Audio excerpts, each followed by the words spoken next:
नमस्कार, मैं हूं संगीता राय। पूर्वांचल एक्सप्रेस न्यूज के इस वेब पोर्टल में आपका स्वागत है। आइए देखते हैं हमारे संवाददाता राम सकल यादव की यह विशेष रिपोर्ट।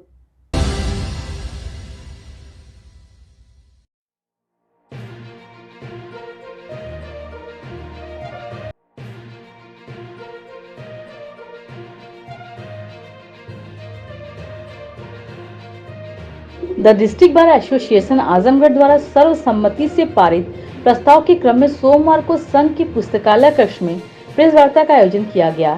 संघ के अध्यक्ष अमित कुमार श्रीवास्तव व मंत्री रामनयन यादव ने प्रेस वार्ता को संबोधित करते हुए बताया कि चकबंदी आयुक्त उत्तर प्रदेश लखनऊ के आदेश 26 जुलाई के बावजूद जिलाधिकारी ने मुख्य राजस्व अधिकारी आजमगढ़ से आज तक उप संचालक चकबंदी प्रशासनिक व न्यायिक कार्य प्रभार वापस नहीं किया गया, जिसमें अधिवक्ताओं व वादकारियों में काफी आक्रोश है। उन्होंने बताया कि इस मामले को लेकर हमारे प्रतिनिधि मंडल की जिलाधिकारी से मुलाकात हुई थी, लेकिन आज तक कोई निर्णय नहीं आया।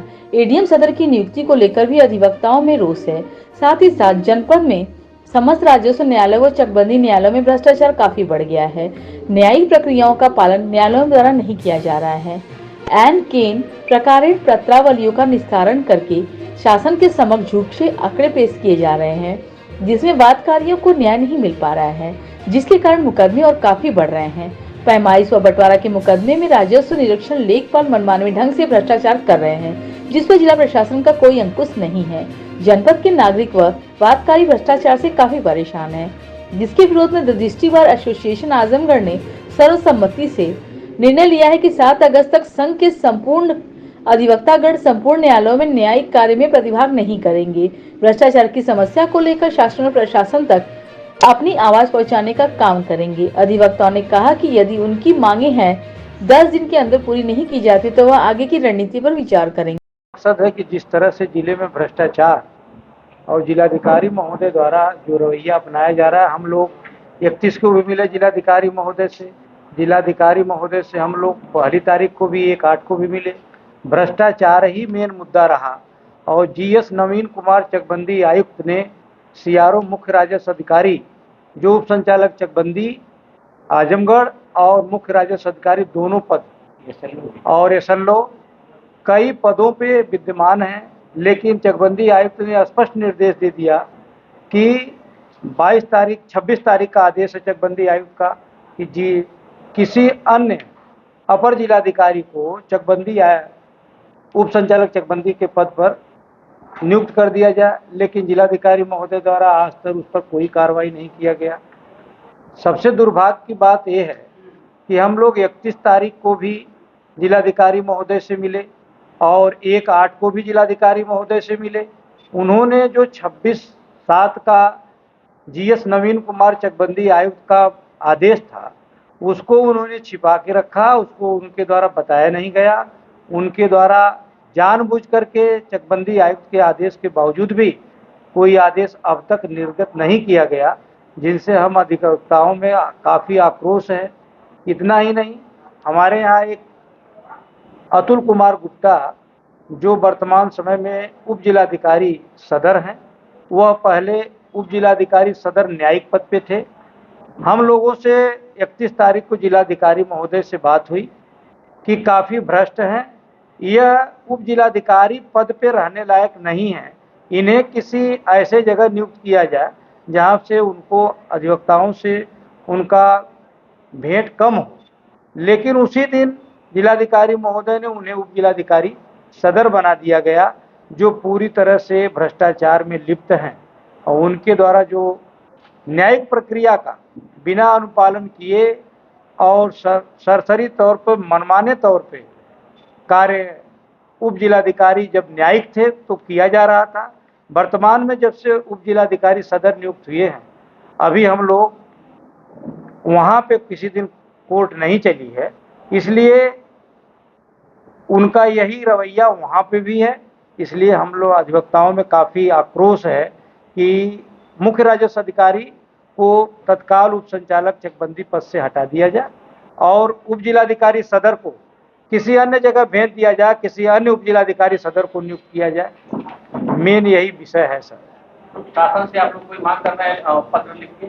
जी, शासन से कोई मांग करेंगे आप? हम शासन से यह मांग करते हैं कि जिलाधिकारी महोदय का जो तौर तरीका है कार्य करने का, न्यायिक प्रणाली के अंतर्गत जितना भ्रष्टाचार व्याप्त है, हम लोगों ने जिलाधिकारी महोदय से पहली 1/8 को आग्रह किया था, जिस पर अभी कोई जिलाधिकारी महोदय द्वारा कोई कार्रवाई नहीं किया गया। तो सब कुछ जानते हुए जिलाधिकारी ऐसा क्यों रवैया कर रहा है? सब कुछ जानने के बाद भी, बताने के बाद भी पूरे जनपद में अधिवक्ताओं के प्रति और अधिकारियों के प्रति जो रवैया उनके अधिकारियों द्वारा अपनाया जा रहा है, जो भविष्य के लिए काफ़ी खेदजनक है। और यह डिस्ट्रिक्ट बार एसोसिएशन इस तरह की का खेद प्रकट करता है कि इस तरह की परिस्थिति बताने के बावजूद भी कोई कार्य नहीं किया जा रहा है जिलाधिकारी महोदय द्वारा। यह काफ़ी खेद का विषय है। आप लोग कितना समय दे रहे हैं जिला प्रशासन को, या शासन को कितना समय दे रहे हैं? जिलाधिकारी महोदय से हम लोग पहली तारीख को यह आग्रह किए थे, तो जिलाधिकारी महोदय द्वारा यह कहा गया कि हमें कुछ समय दीजिए, हम इस पर विचार करके हम इसको दुरुस्त कराएंगे। और जिलाधिकारी महोदय से हमारी यह मांग है कि कम से कम 1 हफ्ते 10 दिन के अंदर यह भ्रष्टाचार जो पूरी तरह से व्याप्त है, इस पर कार्रवाई कर इसे दुरुस्त करावें तथा उप जिलाधिकारी सदर का किसी अन्य जगह स्थानांतरण करावें तथा मुख्य राजस्व अधिकारी से चकबंदी आयुक्त के पत्र दिनांक 26/7/24 के क्रम में एक आदेश जारी करके किसी अन्य अपर जिलाधिकारी को वह पद दें जो चकबंदी आयुक्त का पद देखा सके। तो क्या जिलाधिकारी विनय कुमार गुप्ता जी की आप लोगों ने शिकायत कहाँ किया था? डायरेक्ट मैंने खुद व्यक्तिगत तौर से as a president district bar association 22 तारीख को जब मुख्यमंत्री जी आए थे, चकबंदी आयुक्त के यहाँ किया था। और मैं चकबंदी आयुक्त के कृत्य की घोर घोर प्रशंसा करता हूँ कि उन्होंने विदिन 4 डेज स्पष्ट ऑर्डर किया। और बड़े खेद से कहना पड़ रहा है कि 26 तारीख के ऑर्डर का टिल 5/8/24 तक कोई कंप्लायंस नहीं है। दूसरी बात ये कि पहली तारीख को समस्त तहसील के अध्यक्ष मंत्री along with district bar DM साहब थे, एडीएम साहब थे, सारे लोग थे। बात हुई, सबसे उन्होंने बात किया, सबसे फीडबैक लिया। समस्याएं हर जगह की हमारी साथ थी। जैसे हमारे यहाँ तहसीलदार सदर बहुत ही स्वेच्छाचारी हैं, भ्रष्ट हैं, न्यायिक प्रक्रिया का प्रयोग नहीं करते हैं, आड़ ले लेते हैं कि हमारी भाषा ऐसी है। भाषा सलीके की होनी चाहिए। भाषा का आड़ लेके आप नहीं करेंगे। एक कागज घुमा हुआ है, निर्विवाद पत्रावलियों का वहाँ निस्तारण नहीं किया जा रहा है।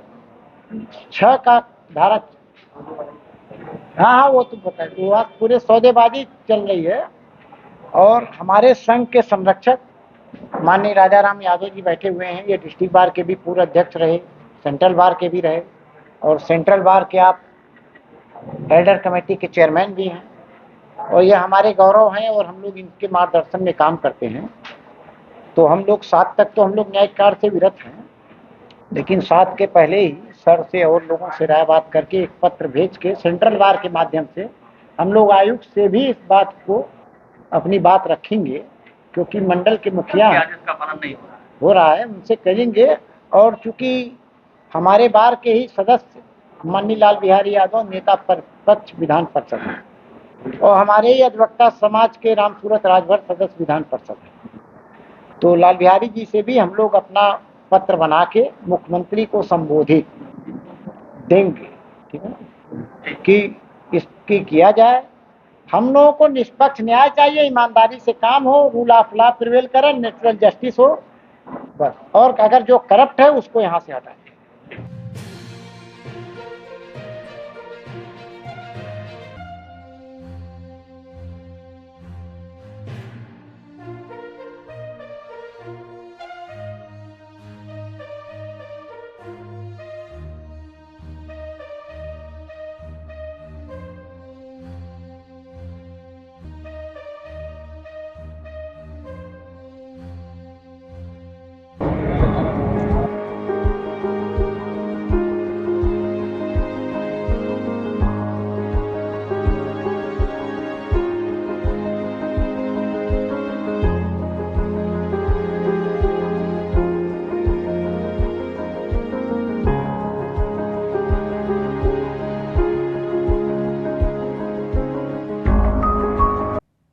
अगर आपको हमारी खबर पसंद आई हो तो हमारे चैनल को लाइक, सब्सक्राइब और शेयर जरूर करिए।